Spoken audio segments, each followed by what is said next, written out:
श्रीवर्धमानमर्हन्तं नत्वा बालप्रबुद्धये विरच्यते मितस्पष्ट संदर्भ न्याय दीपिका।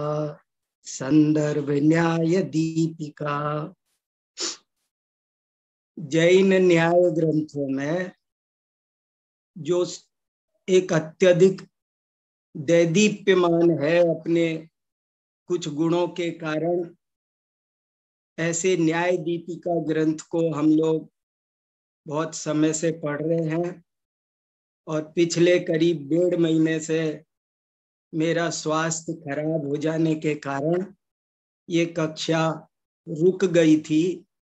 हमने आज के पहले 16 अप्रैल को कक्षा पढ़ी थी और 16 अप्रैल की कक्षा भी केवल प्रश्नोत्तर रूप में ही रखी थी और जो कक्षा है क्रम में वो तो 10 अप्रैल को हुई थी। माने 10 अप्रैल के बाद में आज हम 28 अप्रैल के बाद करीब 1.5 महीने बाद में हम कक्षा प्रारंभ कर रहे हैं।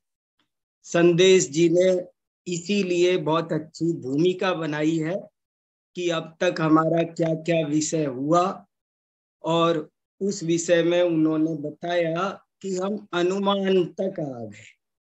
तो अब अनुमान तक आ गए तो मैं अनुमान से आगे बढ़ता हूं। अभी उन्होंने पहले प्रमाण के 2 भेद बता दिए, फिर उनका विवेचन सबका कहां से कहां तक आ गए, अनुमान तक आ गए।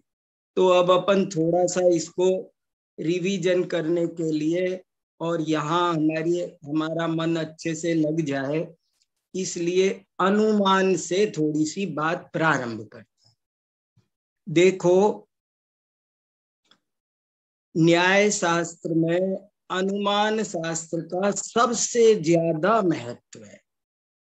इतना ज्यादा महत्व है कि न्याय शास्त्र का दूसरा नाम ही अनुमान शास्त्र है।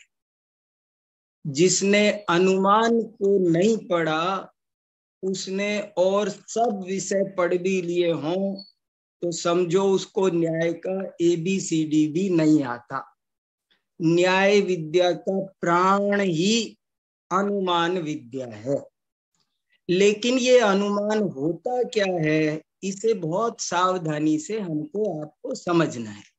ये बहुत प्रयोजनभूत विषय है। ये आत्म कल्याण के लिए, तत्व ज्ञान के लिए बहुत प्रयोजनभूत विषय है, क्योंकि सारा का सारा तत्व ज्ञान अनुमान पर आधारित है। यदि हमें सिद्धों का स्वरूप समझना है, यदि हमें आत्मा का स्वरूप समझना है, यदि हमें मोक्ष का स्वरूप समझना है, तो ये सारे ही विषय अनुमान पर आधारित है। यदि हमको अनुमान ठीक से नहीं आएगा तो हम इन विषयों का ठीक से ज्ञान नहीं कर सकेंगे। अब प्रश्न है कि अनुमान कहते किसे हैं। ये बहुत इंपॉर्टेंट बात है। अनुमान कहते किसे हैं? दुनिया में अनुमान का मतलब अंदाजा समझा जाता है। अनुमान माने अंदाजा, लेकिन ऐसी बात नहीं है। और वहां अंदाजे के नाम पर बहुत कुछ चलता है।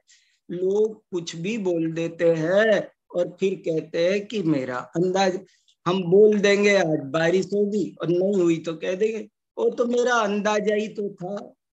मैंने कह दिया कि ये 10 किलो दूध है और निकला 6 किलो, तो आप मुझसे कहेंगे आप तो कह रहे थे कि 10 किलो। तो मैं इतना कह के फ्री हो जाऊंगा, अपने को निर्दोष समझ लूंगा कि मैंने तो अंदाजे से बताया था। लेकिन भैया यहाँ पर अनुमान ऐसी चीज नहीं है। यहाँ अनुमान उसका नाम है जो 100% एक्यूरेट रिजल्ट देता है, प्रत्यक्ष से कमजोर नहीं होता है। जैसे प्रत्यक्ष प्रमाण है। देखो, जैन आचार्यों ने एक गजब की बात लिखी। जब प्रमाण के भेद बताए तो कहा प्रमाण दो प्रकार का है, प्रत्यक्षम परोक्षम च। तो कहा पता है च क्यों लगाया हमने, प्रत्यक्षम परोक्षम च। तो उन्होंने उत्तर दिया च इसलिए लगाया तुल्य बलत्वात्, क्योंकि तुल्य बल है। मैं तो आनंदित होता हूं इस बात को पढ़ करके। प्रत्यक्ष और परोक्ष ये दोनों तुल्य बलवान है, समान बलवान है। प्रत्यक्ष अधिक बलवान और परोक्ष कम बलवान, ऐसा हमको आपको बहुतों को लगता होगा। लेकिन देखो जैन आचार्य कह रहे ये द्वंद्व समास है, और द्वंद्व समास वहां होता है तुल्य बलशाली में। तो इसलिए ये अनुमान प्रमाण प्रत्यक्ष के समान ही मजबूत प्रमाण है, इसलिए इसको कमजोर नहीं समझना, और इसका स्वरूप भली भांति समझना, अच्छे से समझो, लिख लिख कर समझो, पूछ कर समझो, जितनी जिज्ञासा। अनुमान प्रमाण को जिंदगी में सुलझा लिया तो बहुत शीघ्र कल्याण होगा, ये चीज बहुत जल्दी समझ में आएगी। देखो अनुमान प्रमाण किसे कहते हैं, अब आपको 4-5 बिंदु बिल्कुल ऐसे पक्के होने चाहिए कि कोई सोते से उठा दे झिंझोड़ करके तो आपके मुंह से सही निकलना चाहिए। अनुमान किसे कहते हैं, तो उत्तर आना चाहिए साधन से साध्य के ज्ञान को अनुमान कहते हैं। ये परिभाषा ऐसी रटी होनी चाहिए, साधनात् साध्य विज्ञानम अनुमानम। अब इसमें दो शब्द आ गए, एक साधन एक साध्य। तो साधन क्या है और साध्य क्या है ये भी हमको पता होना चाहिए। साधन किसे कहते हैं, साधन का दूसरा नाम हेतु भी है। साधन और हेतु पर्यायवाची हैं। और साधन किसे कहते हैं, साध्या बिना भावित्वेन निश्चितो हेतु, जिसका साध्य के साथ अविनाभाव निश्चित है। ये तो कमाल की लाइन है, स्वर्णाक्षरों में लिखने लायक है, रत्न चूर करके लिखने लायक है, ऐसी अद्भुत पंक्ति है। साधन किसे कहते हैं, साधन उसे कहते हैं जिसका साध्य के साथ अविनाभाव निश्चित हो। और साध्य कैसा होता है, इष्टमबाधितम सिद्धम साध्यम, जो वक्ता को इष्ट हो, जो वास्तव में अबाधित हो, और जो श्रोता को असिद्ध हो, उसे साध्य कहते हैं। जिसे हमें सिद्ध करना है उसे साध्य कहते हैं। ऐसे अनुमान की इतनी सी बेसिक जानकारी होनी चाहिए। इसके बाद अनुमान के दो भेद होते हैं। अनुमान दो प्रकार का होता है, एक स्वार्थानुमान और एक परार्थानुमान। जब हम स्वयं ही साधन से साध्य का ज्ञान करते हैं तो उसका नाम स्वार्थानुमान है, और जब हमें कोई दूसरा साधन दिखाकर साध्य का ज्ञान कराता है तो उसका नाम परार्थानुमान है। ये बिल्कुल ठीक ऐसा ही है जैसा सम्यक दर्शन दो प्रकार का बताया है, निसर्गज और अधिगमज, ये वैसी ही बात है। स्वयं से हो तो निसर्गज, और दूसरे के उपदेश से हो तो अधिगमज, ये वैसी ही बात है। अब इसके बाद में इसमें अनुमान में भी जो सबसे ज्यादा महत्वपूर्ण बिंदु है उसका नाम है हेतु। जैसे न्याय शास्त्र में अनुमान का इतना महत्व है कि न्याय विद्या को अनुमान विद्या कह देते हैं, ऐसे ही हेतु का भी इतना अधिक महत्व है कि न्याय शास्त्र का एक नाम चलता है हेतु विद्या। अनुमान में भी सारा दारोमदार हेतु पर टिका हुआ है। हेतु समझ में आना चाहिए, बहुत बारीक चीज है। हेतु पर जैन आचार्यों ने हजारों पेज लिखे हैं। न्याय शास्त्र में बहुत विषय हैं, सामव्यवहारिक प्रत्यक्ष, पारमार्थिक प्रत्यक्ष, स्मृति, प्रत्यभिज्ञान, लेकिन ये सब तो और शास्त्रों में भी पढ़ने मिल जाते हैं। न्याय शास्त्र का जो स्पेशल टॉपिक है वो तो हेतु है। हेतु पढ़ा तो न्याय पढ़ा, और हेतु नहीं पढ़ा तो न्याय नहीं पढ़ा। इसलिए हेतु बहुत जानदार होना चाहिए। हेतु में बहुत गलती होती है, आपको थोड़ी प्रैक्टिस करनी पड़ेगी। अपन पिछली बार आप सबने बहुत सारे अनुमान वाक्य बनाए। अनुमान वाक्य, अनुमान के कितने अंग होते हैं ये भी याद रखो। अब देखो, मैंने 4-5 बातें बता दी।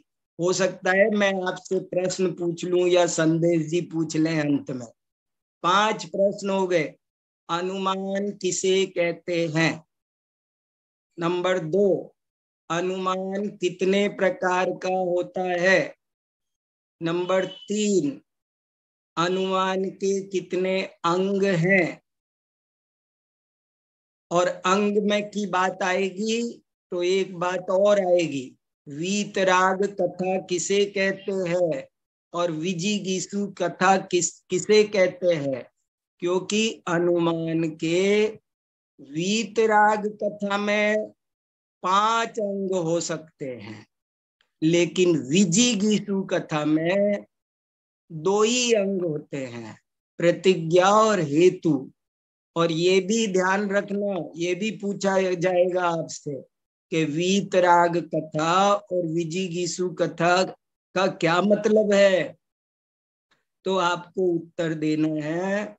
देखो, बहुत शांति से सुनो, लिखो, याद करो। ये अमृत विद्या है। बड़े भाग्य से आप आज सुन रहे हो, पता नहीं क्या करके आए हो। सब सुनने मिल जाता है, पर न्याय सुनने, न्याय विद्या समझ में भाग्य से मिलती है किसी को भैया बहुत। देखो, वीतराग कथा और विजिगीषु कथा किसे कहते हैं?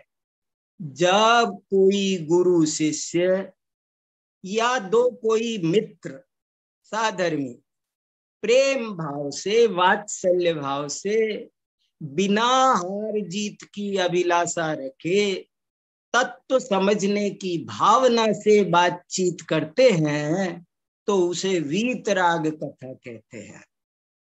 और विजिगीषु कथा किसे कहते हैं? विजिगीषु, विजिगीषु शब्द का अर्थ ही होता है जीतने की इच्छा। जैसे पिपासा माने पीने की इच्छा, बुभुक्षा माने खाने की इच्छा, मुमुक्षा माने मुक्त होने की इच्छा। ये देखो, थोड़ा संस्कृत पढ़ लो, ये सब एक साथ सारे शब्द समझ में आते हैं। विजिगीषा, विजिगीषा माने जी माने जीतना, विशेष रूप से जीतने की इच्छा, मैं जीत जाऊं तू हार जाए, ऐसी जो इच्छा के साथ जब हम कोई बात करते हैं तो उसका नाम है विजिगीषु कथा। ये 2 तरह की बातचीत होती है। और जब विजिगीषु कथा होती है तो अनुमान के 2 ही अंग होते हैं, एक प्रतिज्ञा और एक हेतु। और प्रतिज्ञा किसे कहते हैं ये भी तत्काल जबान पर होना चाहिए। प्रतिज्ञा चरणान योग की प्रतिज्ञा नहीं है। ये चरणान योग में जो व्रत संयम के नियम यम लिए जाते हैं वे प्रतिज्ञा कहलाते हैं। लेकिन न्याय शास्त्र की अपना पारिभाषिक शब्द है ये। और यहाँ इस प्रतिज्ञा का मतलब है पक्ष वचनम प्रतिज्ञा। मैंने एक लक्षण कोश बनाकर आपको भेजा है, वो लक्षण कोश अपने पास रखो, पढ़ो। 2 पेज का लक्षण कोश है, 3 पेज का। जैन न्याय जिनको समझना हो वो 2-3 पेज का बस जरा सा लक्षण कोश है, वो तैयार रहना चाहिए। कोई भी शब्द आए तो मुख्य मुख्य शब्दों की तो अपने को परिभाषा आनी ही चाहिए। तो प्रतिज्ञा किसे कहते हैं? पक्ष वचनम प्रतिज्ञा, अपने पक्ष को कहना, पक्ष को बोलना प्रतिज्ञा कहलाता है, पक्ष वचनम प्रतिज्ञा। तो ऐसे करके ये अनुमान का ये संसार है, अनुमान का ये पूरा का पूरा स्वरूप है। ये हमको सबको आपको अच्छे से आना चाहिए, तभी सब चीजें समझ में आएगी। तो दारो मदार अब चल रहा है हमारा। अब हम खड़े हैं हेतु वाले चौराहे पर, अब ऐसे जंक्शन पर आ गए हैं, अब ऐसे टर्निंग पॉइंट पर आ गए हैं कि हेतु किसे कहते हैं। और पिछली 3-4 कक्षाओं से हमारी हेतु की बहुत गहरी चर्चा चल रही है। हेतु कितने प्रकार का होता है, अब हेतु की चर्चा में आगे बढ़ता हूं। हेतु कितने प्रकार का, हेतु की परिभाषा बता दी आपको। अब प्रश्न है हेतु कितने प्रकार का होता है, ये तो परीक्षा होनी चाहिए। सब देखो कितने 10-20 प्रश्न हो गए, छोटे छोटे छोटे छोटे। हेतु के कितने भेद होते हैं?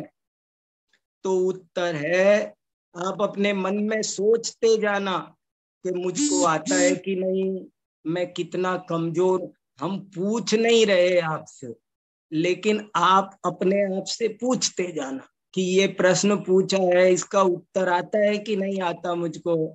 आता है तो नंबर देना, नहीं आता है तो 0 देना, अपना स्टेटस नापना कि हम कहाँ खड़े हैं, ठीक है ना। तो देखो हेतु के कितने भेद माने गए जैन दर्शन में? जैन दर्शन में हेतु के वास्तव में कोई भेद नहीं माने गए।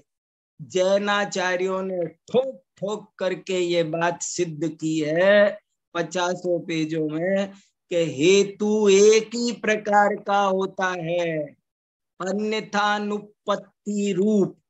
उसका लक्षण है अविनाभाव, अन्यथा अनुपत्ति। बस बस बस, और कुछ हेतु का भेद नहीं है, हेतु एक ही प्रकार का है। बौद्धों ने कहा त्रिरूप है, नैयायिकों ने कहा 5 रूप है, किसी ने कहा कितने प्रकार का है। लेकिन जैन आचार्यों ने हजारों पेज लिखे। तत्वार्थ श्लोक वार्तिक में विद्यानंद स्वामी ने 150 पेज लिखे हैं कि हेतु एक ही प्रकार का होता है।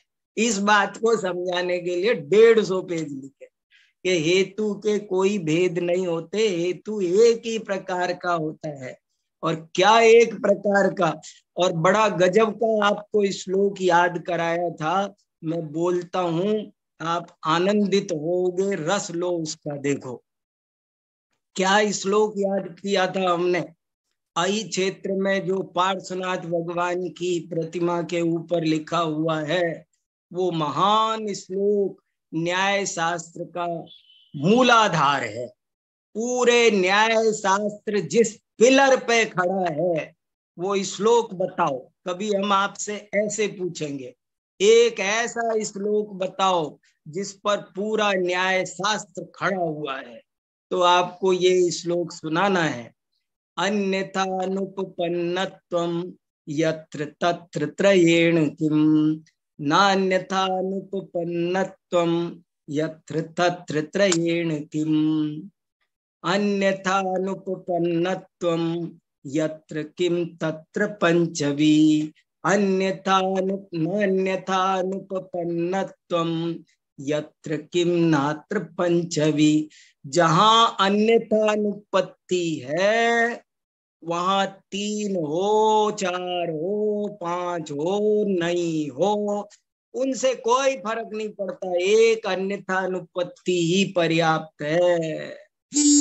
और जहां अन्यथा अनुपत्ति नहीं है वहां पर 3 5 क्या 50 हो, कुछ नहीं होता, कुछ नहीं होता।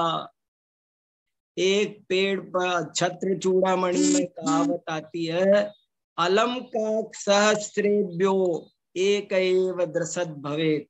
एक पेड़ पर 1000 कौवे बैठे हैं तो उनको भगाने के लिए कितने कंकर चाहिए? एक कंकर फेंकने से एक कौवा उड़ता है। कोई गणित लगाए कि मैंने पहले एक कौवा उड़ाया था एक कंकर फेंक कर, आज तो इस पेड़ पर 1000 कौवे बैठे हैं तो मुझे 1000 कंकर लाने पड़ेंगे तब उड़ेंगे 1000 कौवे।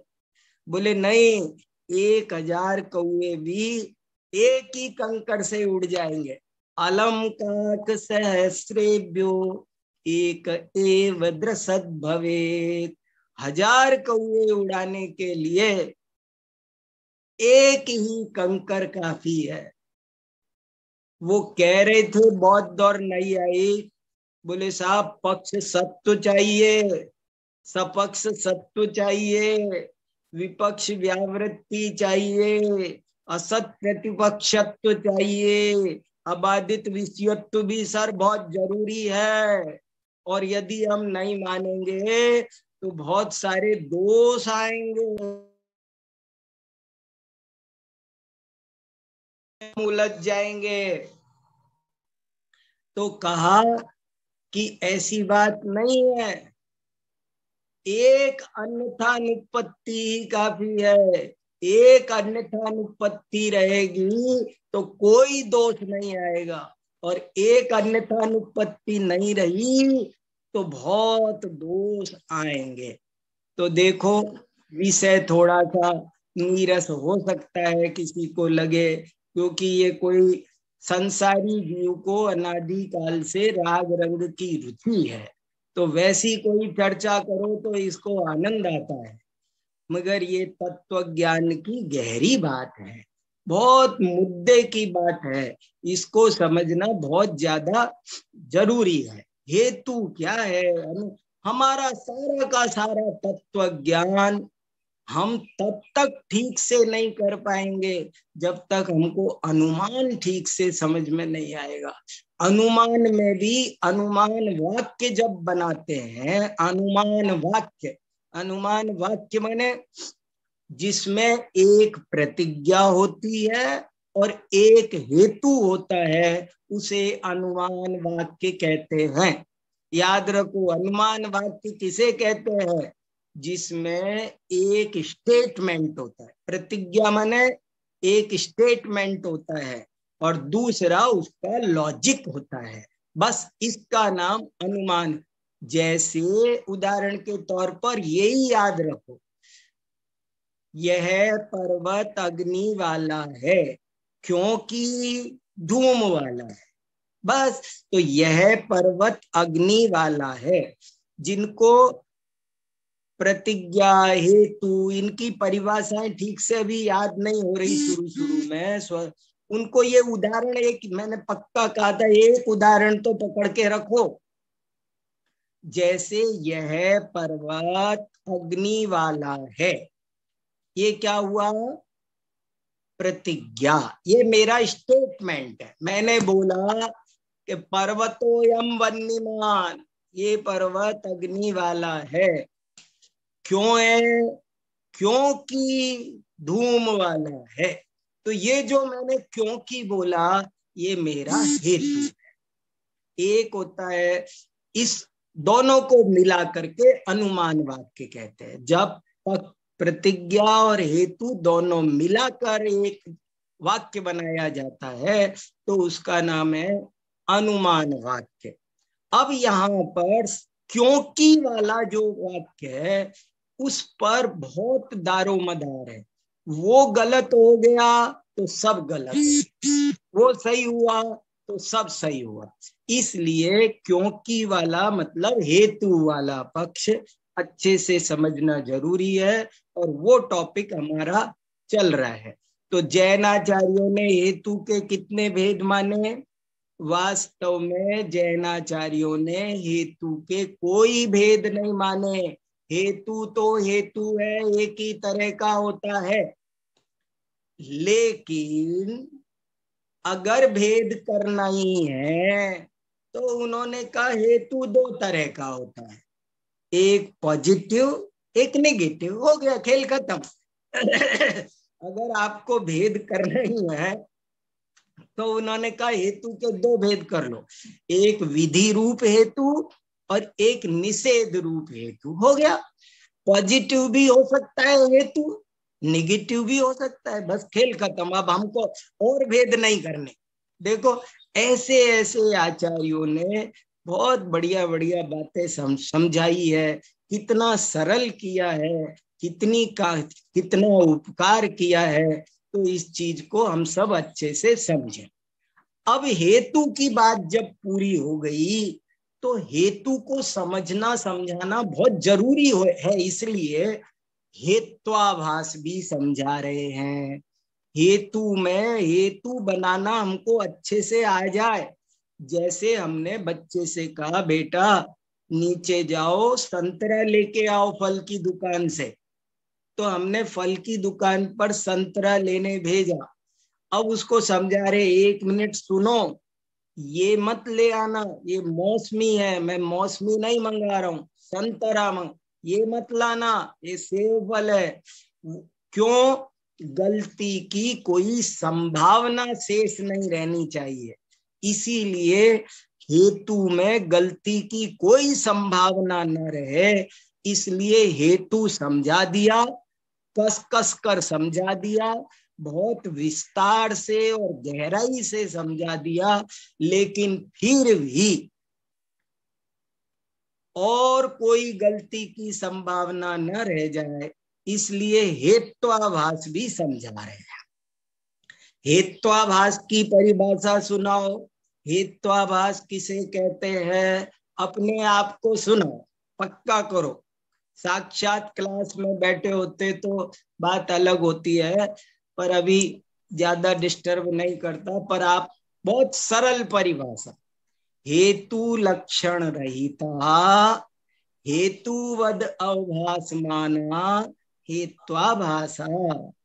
हेतु का लक्षण जिसमें न हो, जो हेतु के लक्षण से रहित है लेकिन हेतु की तरह अवभासमान है, लगता है, माना जाता है, उसको हेत्वाभास कहते हैं।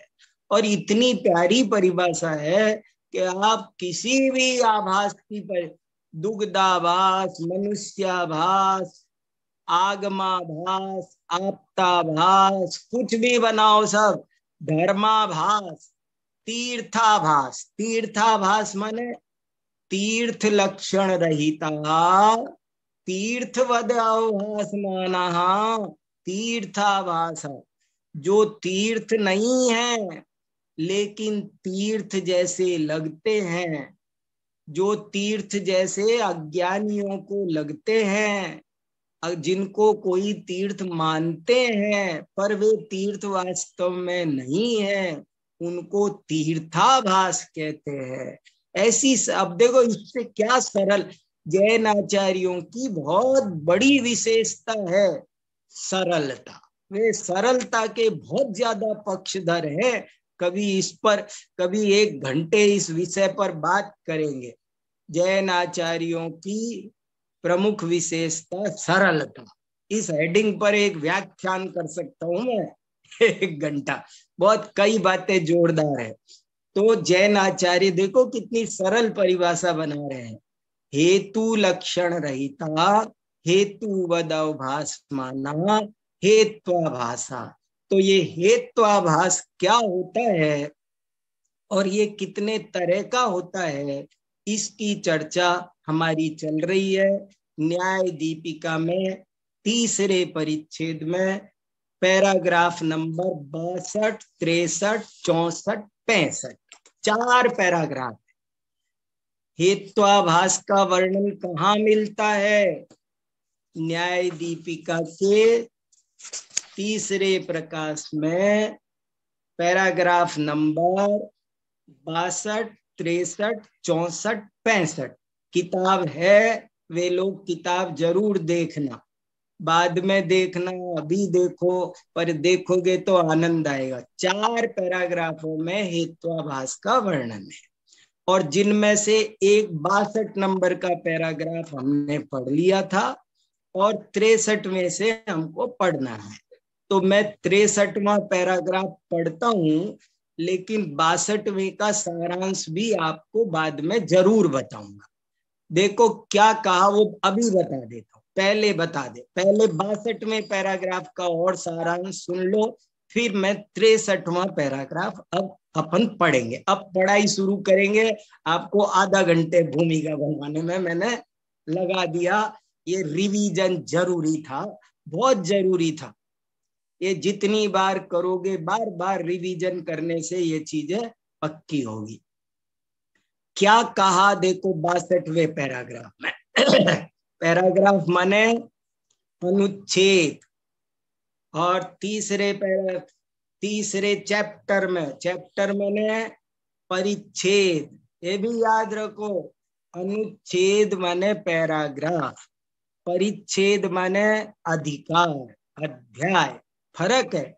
परिच्छेद, परिसमन्ता क्षेत्री इति परिच्छेद, परिच्छेदम अनुसरति इति अनुच्छेद है। जो परिच्छेद के अंदर उसका अनुसरण करे वो अनुच्छेद है, और जो पूरी तरह विषय पर खड़ा हो उसे परिच्छेद कहते हैं। तो 62वें पैराग्राफ में क्या कहा वो आप सारांश सुनो, फिर हम 63वां पैराग्राफ पढ़ेंगे। 62वें पैराग्राफ में ये कहा कि हेत्वाभास 4 प्रकार के होते हैं। देखो हेडिंग आपकी स्क्रीन पर आ गया, बहुत अच्छा किया संदेश भैया, वेरी गुड। हेत्वाभासानां चातुर्विद्यम उक्त्वा तेषां निरूपणम। ये हेडिंग ध्यान रखना बहुत जरूरी है। ये जान है, हमको बेसिक चीजें पता होना चाहिए। देखो हेडिंग है, हेडिंग क्या, कितना बढ़िया हेडिंग है। हेत्वाभासानां, हेत्वाभासों के 4 प्रकार उक्त्वा माने कह करके, तेषां निरूपणम। हम पहले हेत्वाभास के 4 भेद कहेंगे और फिर उनका निरूपण करेंगे। और क्या कहा 62वां पैराग्राफ फिर पढ़ेंगे तो समय लग जाएगा, इसलिए मैं केवल आपको पिछली कक्षा सुन लेना, जिनको उच्चारण सुनना हो। मैं बस इसका अभिप्राय बता देता हूँ, 63वें पे को पढ़ेंगे। इसमें ये कहा कि हेत्वाभास 4 प्रकार के होते हैं। नाम याद रखो, असिद्ध, विरुद्ध, अनैकांतिक और अकिंचित कर।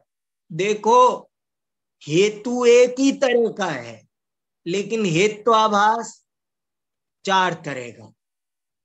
वो क्या हो गया, कैसे हुआ, ऐसा कैसे हुआ? हेतु एक तरह का तो हेत्वाभास भी एक तरह का होना चाहिए क्या? नहीं। देखो मैं आपसे पूछूं कि 10 और 10 कितने होते हैं, तो सही उत्तर कितने होंगे? 1। और गलत उत्तर कितने होंगे? अगर कोई 10 और 10 का उत्तर, कोई 19 बताएगा, कोई 18 बताएगा, कोई 21 बताएगा, कोई 22 बताएगा। गलत उत्तर बहुत हो सकते हैं, लेकिन सही उत्तर जैसे एक ही होता है, ऐसे ही हेतु तो एक ही है, लेकिन हेत्वाभास 4 है। 4 कौन कौन से? 4 नाम आज याद कर लो कंठस्थ। नंबर 1 असिद्ध, नंबर 2 विरुद्ध, नंबर 3 अनैकांतिक, नंबर 4 अकिंचित कर। 4 तरह के हेत्वाभास है। असिद्ध माने जो हेतु सिद्ध नहीं हो, असिद्ध, जो हेतु सिद्ध नहीं हो हेतु सिद्ध होना चाहिए, वास्तविक होना चाहिए, तब वो हेतु है। और यदि हेतु सिद्ध नहीं होगा तो वो हेत्वाभास नाम का दोष उत्पन्न करेगा, जिसका नाम होगा असिद्ध। और इसका उदाहरण दिया था बहुत अच्छा। क्या उदाहरण दिया था कि जैसे कोई बोले कि शब्द परिणामी है क्योंकि वो चाक्षुष है। शब्द परिणामी है क्योंकि वो चाक्षुष है। अब देखो ये शब्द भी सब याद रखने लायक है। चाक्षुष, चाक्षुष माने चक्षु इंद्री का विषय। सब इंद्रियों के विषयों के नाम है। कर्ण इंद्री का विषय हो, श्रवण इंद्री का विषय हो तो उसको श्रावण कहेंगे। चक्षु इंद्री का विषय हो तो उसको चाक्षुष कहेंगे। रसना इंद्री का विषय हो तो उसे रासन कहेंगे। स्पर्शन इंद्री का विषय हो तो उसे स्पार्शन कहेंगे। ऐसे ऐसे नाम बनते हैं शब्दों के। श्रवण का श्रावण, चक्षु का चाक्षुष, ऐसे वसुदेव का जो हो वो वासुदेव, वसु पूज्य का जो हो वो वासुपूज्य। वसुपूज पिताजी का नाम है, वसुपूज। और वसुपूजस्य अपत्यम वासुपूज्यम, ऐसे शब्द बनते हैं सारे के सारे। तो शब्द शब्द परिणामी है क्योंकि वो चाक्षुष है। तो शब्द परिणामी है, साध्य तो सही बनाया था, लेकिन हेतु दिया चाक्षुष। तो चाक्षुष मतलब चक्षु इंद्री का विषय। शब्द चक्षु इंद्री का विषय स्वरूप से ही नहीं है, स्वरूपा सिद्ध नाम का हेत्वाभास है। स्वरूपा सिद्ध, संदिग्धा सिद्ध। असिद्ध हेत्वाभास दो तरह का, एक स्वरूपा सिद्ध, एक संदिग्धा सिद्ध। संदिग्धा सिद्ध क्या? जिसको यही नहीं पता कि धुआं क्या होती है, आग क्या होती है, भाप को भी धुआं समझ लेता हो, उसको कहना कि ये पर्वत अग्नि वाला है क्योंकि धुआं वाला है, ये संदिग्धा सिद्ध है, उसको कुछ समझ में नहीं आएगा। तो ऐसे असिद्ध हेत्वाभास दो तरह का है, जिसकी चर्चा हम कर चुके। अब पैराग्राफ नंबर 63 पढ़ता हूं, देखिए। साध्य विपरीत व्याप्तो हेतुर विरुद्ध यथा अपरिणामी शब्द कृतकत्वात् इति। कृतकत्वम ही अपरिणामित्व विरोधिना परिणामित्वेन व्याप्तम। साध्य के विपरीत स्थिति में जो व्याप्त हो जाए, साध्य में व्याप्त होना चाहिए हेतु को, लेकिन जो साध्य में व्याप्त ना होकर उसकी विपरीत स्थिति में व्याप्त हो जाए, असाध्य में व्याप्त हो जाए, उसका बिल्कुल विलोम चला जाए। विरुद्ध माने एकदम अपोजिट चला जाए, उल्टा सिद्ध कर दे।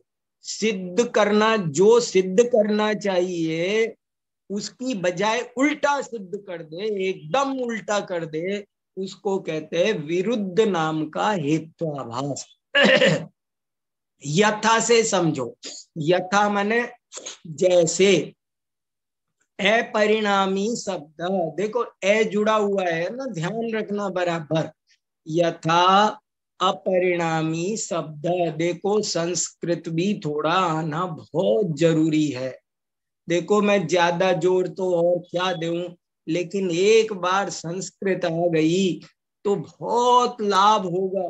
इतने हमारे प्राचीन शास्त्र आचार्यों ने लिखे हैं और ये सब इतना बढ़िया बढ़िया इनका अर्थ है। संस्कृत से पढ़ने में क्वालिटी और क्वांटिटी दोनों बहुत बढ़िया होती है। जल्दी पढ़ पाते हैं, बहुत ज्यादा ग्रंथ पढ़ पाएंगे, और जो भाव उसमें है वो समझ में आएगा बहुत अच्छे से। इसलिए जिनकी शक्ति हो उनको जरूर थोड़ा संस्कृत सीखना चाहिए, बहुत जरूरी है, उसका अभ्यास करना चाहिए। यथा अप, और कुछ कठिन नहीं है। आपको संस्कृत का वो बाकायदा धुरंधर कोई कोर्स नहीं करना है, हमारे शास्त्र पढ़ने आ जाए ऐसा करना है। यथा अपरिणामी शब्द कृतकत्वादिति, जैसे शब्द अपरिणामी। अब अपरिणामी माने क्या? मैंने आपको एक जैन न्याय का शब्दकोश भी बना के दिया है। शब्दकोश भी अपने पास रखो, वो भी 3 पेज का है। 3 पेज का शब्दकोश, 3 पेज का लक्षण कोश। ये सब छोटी छोटी चीजें रहे तो न्याय कठिन नहीं लगेगा उसके बाद में। शब्द अपरिणामी, अपरिणामी माने क्या होता है? परिणामी माने, ये शब्द याद रखो, परिणामी माने परिणमनशील, अनित्य, क्षण भंगुर, क्षणिक, ये सब पर्यायवाची। और अपरिणामी माने इसके उल्टे, ये परिणामी माने अनित्य, और अपरिणामी माने जो परिणमन नहीं करता है, कूटस्थ है, नित्य है, शाश्वत है, अनादि अनंत है, उसको कहते हैं अपरिणाम। शब्द, और शब्द माने भी क्या? शब्द माने भी याद रखो, बार बार बता रहा हूं मैं। शब्द माने ये जो किताब में लिखे हैं या जो हम बोलते हैं भाषा वाले शब्द, हम भाषात्मक शब्दों को ही शब्द समझते हैं, लेकिन शब्द शब्द का वास्तव में अर्थ है साउंड, ध्वनि। ध्वनि शब्द 2 तरह के हैं, भाषात्मक, अभाषात्मक। शब्दों का बहुत विशाल संसार है।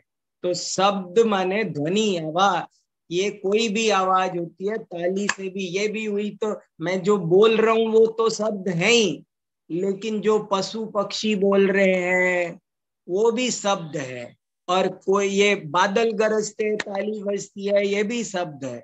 और ये सब शब्द जैन दर्शन के अनुसार पुद्गल द्रव्य का परिणमन है, पुद्गल द्रव्य की पर्याय है।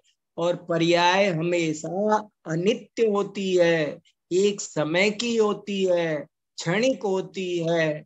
तो यहाँ पर क्या उदाहरण दे रहा है, क्या सिद्ध कर रहा है वो? यथा अपरिणामी शब्द, के शब्द अपरिणामी। अपरिणामी को अपन सरल करने के लिए बदल लेते हैं फिलहाल नित्य। शब्द नित्य है, शाश्वत है, क्योंकि वो कृतक है, कृतकत्वात्। किसी ने ये अनुमान वाक्य आपसे बोला कि शब्द अपरिणामी है क्योंकि वो कृतक है। कृतक माने, कृतक का मतलब है किया गया है, उसे किसी ने किया है। कृतक, कृतक पर क लगाया, अंत में क लगा। जैसे लेखक, जो लेखन करे वो लेखक, प्रकाशन करे तो प्रकाशक, संपादन करे तो संपादक। ऐसे ही कृत माने जो कार्य को करे वो कृतक। तो वो किया गया है, इसलिए सब सिद्ध होता है कि शब्द अपरिणाम। ऐसा किसी ने एक अनुमान वाक्य बोला।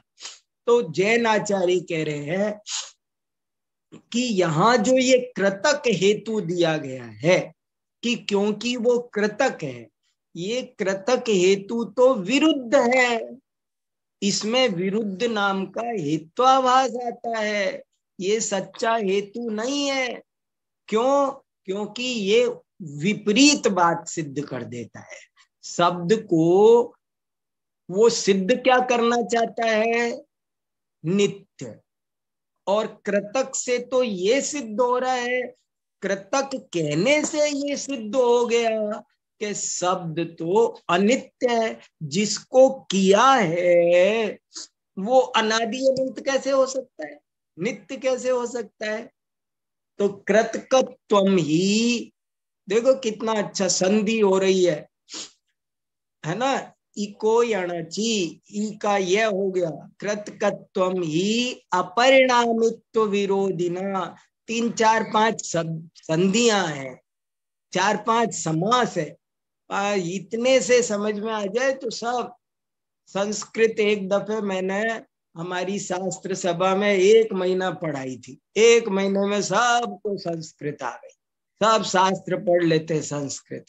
तो अपने को अपने काम का पढ़ना। देखो, कृतकत्वम ही अपरिणामित्व विरोधिना परिणामित्वेन व्याप्तम। कृतकत्व अपरिणामी के विरोधी परिणामी के साथ व्याप्त है। कृतकत्व जो हेतु दिया वो अपरिणामी में रहने की बजाय वो तो परिणामी में रहता है, इसलिए वो विरुद्ध हेतु है। उसमें तो विरुद्ध नाम का हेत्वाभास आता है। और 64वां पैराग्राफ, किसी को कुछ कहना पूछना हो तो बोलो। संदेश जी, किसी का हैंड रेज होता हो, किसी को कुछ पूछना है जी? अभी तो हाँ, प्रीति जैन। और कुछ नहीं पूछना तो यही पूछो कि आप हमसे पूछ लो, हम पूछेंगे फिर आपसे। कुछ कुछ पूछना भी जरूरी है ना। हाँ चलो, हाँ कौन क्या कह रहा है, कुछ कुछ बोलो। आप लोग बोलोगे तब हमको, हमें भी अच्छा लगेगा। हाँ सुनाओ। जय जिनेन्द्र सर।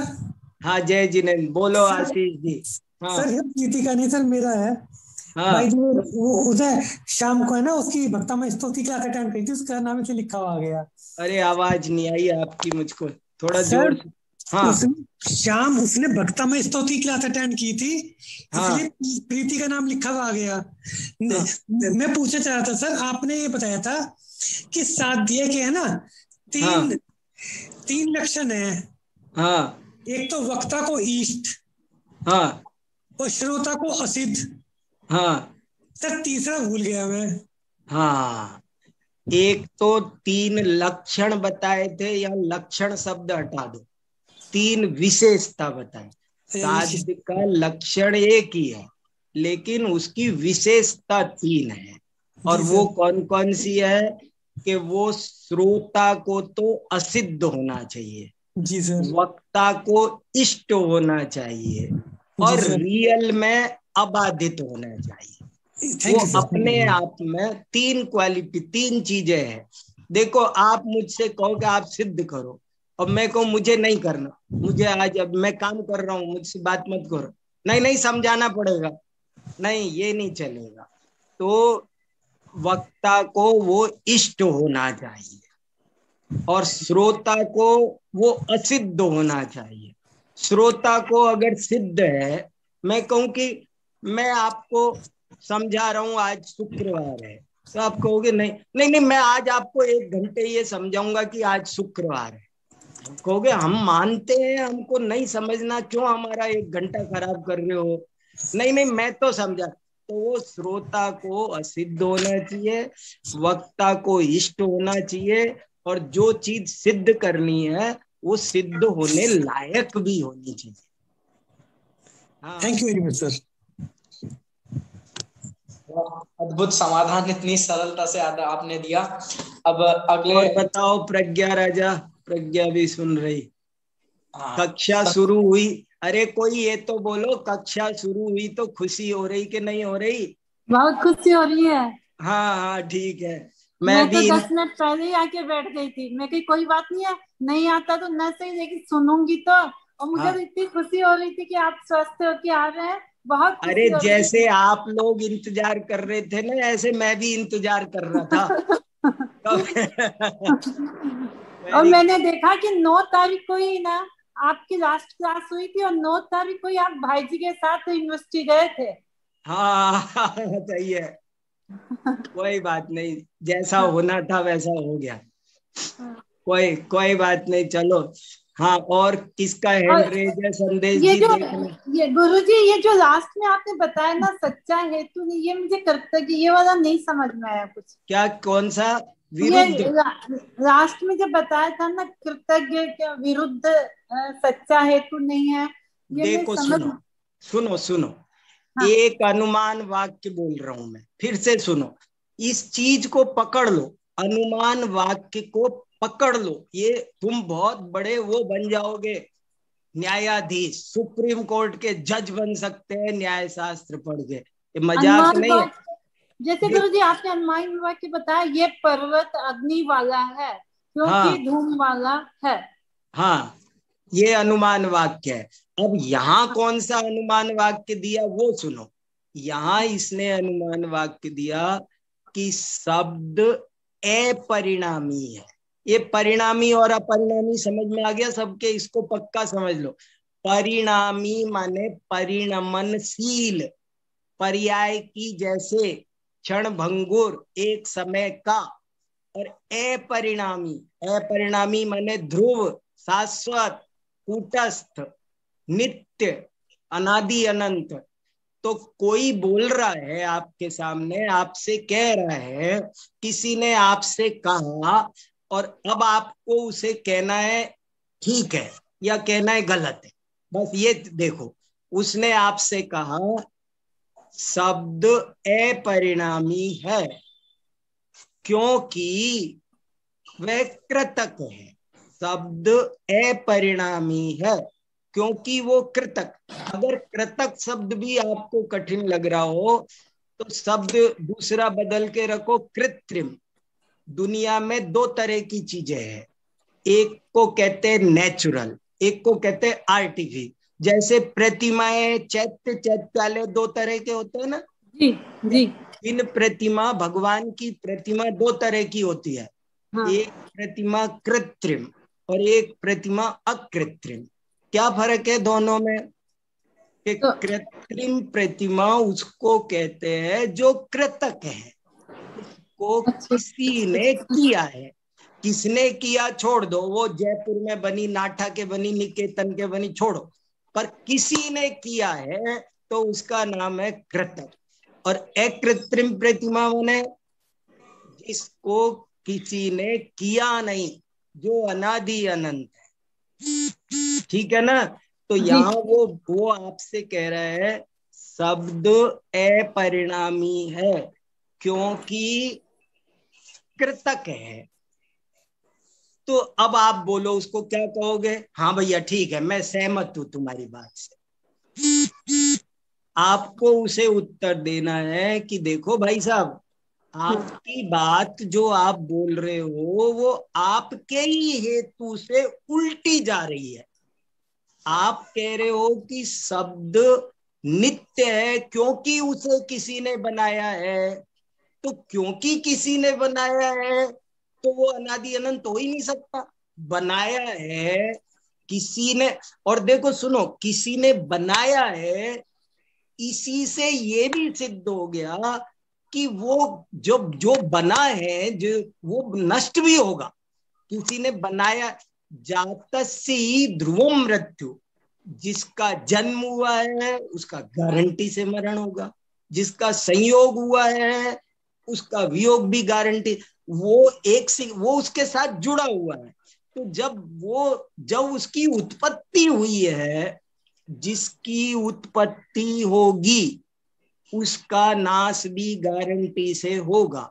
तो कृतक हेतु तो उल्टा चला जा रहा है, इसलिए ये समीचीन हेतु नहीं है बल्कि हेत्वाभास है, जिसका नाम होता है विरुद्ध। ये विरुद्ध हेत्वाभास है। हाँ, और बोलिए। यशवंत जी कौन बोल रहे हैं? जय जिनेन्द्र जी। जय जिनेन्द्र, बोलिए भाई साहब। हाँ, प्रश्न ये है कि इसमें तो प्रतिज्ञा विरुद्ध है, हेतु तो फिर भी सही है। कैसे? क्योंकि शब्द अपरिणमशील है, ये प्रतिज्ञा है। हाँ, विरुद्ध है। बहुत अच्छा प्रश्न है। आप में से कोई उत्तर मैं देता हूं अभी एक बार। बहुत अच्छा, देखो इन्होंने अच्छा प्रश्न पूछा। ये पूछ रहे हैं कि यहाँ तो प्रतिज्ञा में भी दोष आ रहा है कि कहा कि शब्द अपरिणामी है, तो उसने अपना स्टेटमेंट बोला, प्रतिज्ञा बोली, वही गलत बोली। फिर यहाँ हेतु का दोष क्यों?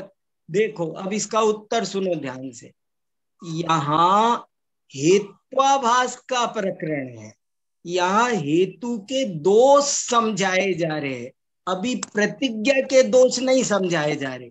प्रतिज्ञा के दोष का प्रकरण पीछे निकल गया, जो जिसमें मैंने कहा कि वो सिद्ध होना, इष्टम अबाधित मसिद्धम साध्यम, साध्य कैसा होना चाहिए। यहाँ तो हेतु में क्या क्या गलती कर बैठते हैं। अभी उसको हम डायरेक्ट ये नहीं समझा रहे कि तुम्हारा स्टेटमेंट गलत, हम उससे ये कह रहे तुम्हारे स्टेटमेंट को हम मानना चाहते हैं, लेकिन तुमने जो हेतु दिया है वो गलत दिया है, और वो हेतु उल्टा सिद्ध कर रहा है, तो तुम्हारी बात खिलाफ जा रही है तुम्हारे हेतु से ही। या इस यहाँ हेतु को परखना सिखाया जा रहा है, ये बात है। जय जिनेन्द्र पंडित जी।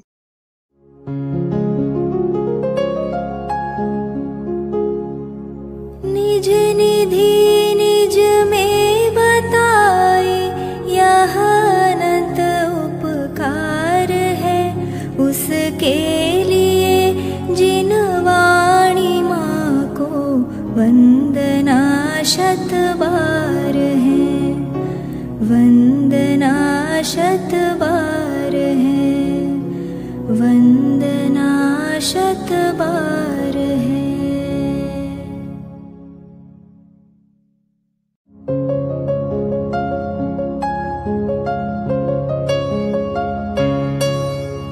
हे जिन वाणी भारती तो ही जपो दिन रैन, जो तेरी शरणा गहे सो पावे सुख चैन। जा वाणी के ज्ञान ते सूझे लोकालोक, सो वाणी मस्तक नवो सदा देत हो ढोक, सदा देत हो